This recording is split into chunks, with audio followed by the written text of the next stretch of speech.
Hunting, in the computer sense, what is hunting?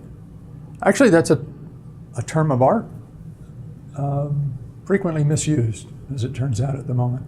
Originally, the term about hunting literally was hunting for a bad guy in your computer. Pretty straightforward. The term actually came out of the National Security Agency, and it describes, in essence, a methodology that's used by a lot of the intelligence community and defense departments around the world.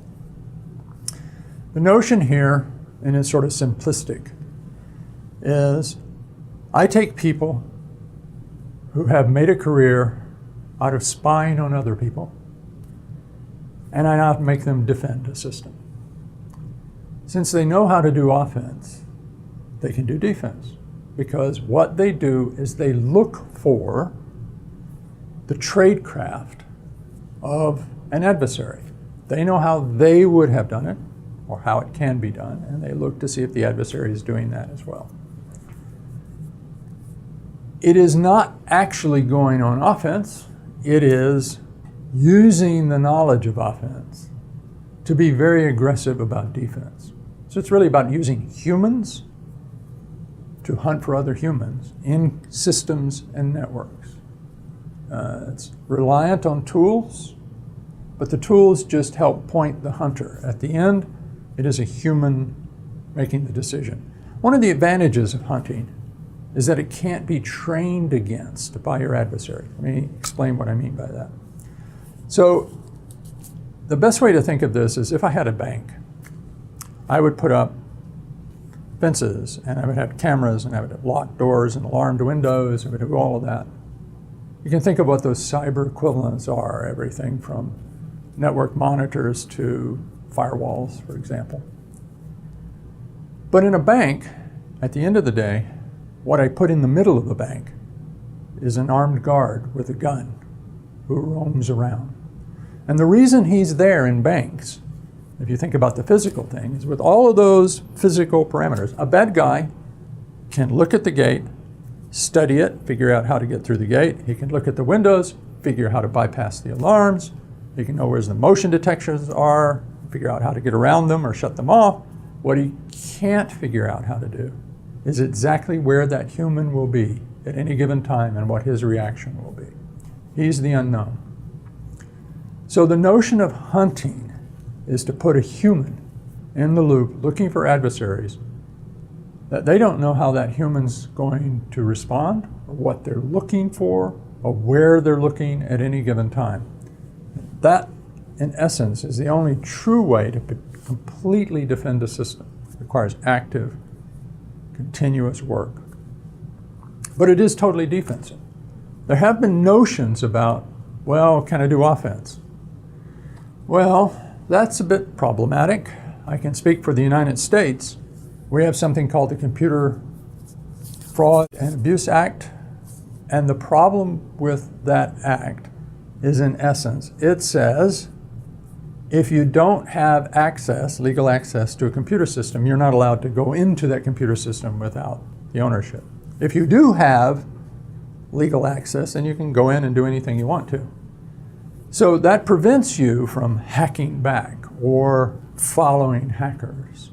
If you're attacked from a system, you can't then turn around, even if that system's completely open, and go into it and try to see where the attackers came from to bridge into that system, or if that's their actual system. That is deemed unacceptable by the Department of Justice here in the United States. But there are some people that have taken issue with that, and this is a topic under constant debate at the moment. The Computer Frauds and Abuse Act never defines the term access, for example. So we actually don't know what access means, and it hasn't been tested in court. So there are legal scholars arguing that if they steal your data, then you have, by definition, access. So you can go find it. Now the problem with that, of course, and why governments don't really want you doing this, is unanticipated consequences. Because that computer that attacked you may be a third party, an innocent computer, if you will, that's breached through. Thus, for you to go into that computer, you've created an egregious act. So how do we balance this? And again, there are people arguing that, well, you should have the right of self-defense in cyberspace. In all self-defense, which actually the rights were set up in the 1500s by a Dutch legal scholar, Grotius is his name. There are three requirements for self-defense: proportionality, immediacy, and necessity. So let's think about the physical world. If you're attacked, your first choice should be to run away, quite frankly. It's usually the safest as well. But you can provide self-defense if it's absolutely necessary that you do so. There's no other way to get out of this, so it's necessary. It has to be proportional. If someone attempts to stab you with a stick, you can't shoot them with a gun. That's not exactly proportional. And it has to be immediate. In other words, you can't be threatened and then come back the day later and shoot them with a gun. That's not self-defense either. So I'm doing a great deal of legal disservice to those three terms, but understand them sort of in basic principle. So can we do this in cyberspace? So if immediacy, necessity, and proportionality apply, which means if you're broken into, can you go into the other system and not harm it, but just look? That's proportionality. If you did it right as you got attacked, that's immediacy. And the fact that the information will disappear, maybe that's necessity. There are some legal scholars that argue you could do this for the purposes of collecting evidence to turn it over. But this is a very debatable picture.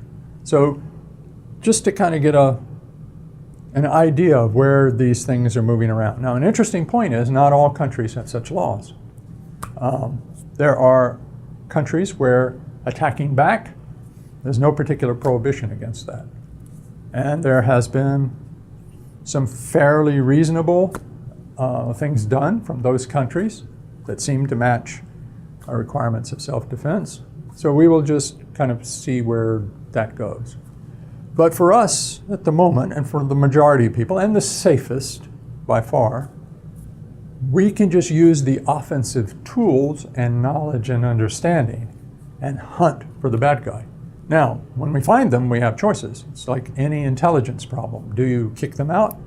Or do you monitor them and try to see if you can learn something about them or what they're after? And again, this goes all the way back to the risk section. Is this better or worse? And how do I balance the risk with the ability to maybe put somebody in jail? Hard to know. But that is essentially where hunt comes from. There are people who do it as a managed service. Doing it yourself requires a great deal of understanding and training, very hard to come by. One of the basic tenets of this whole series of talks is that there aren't enough of those people around.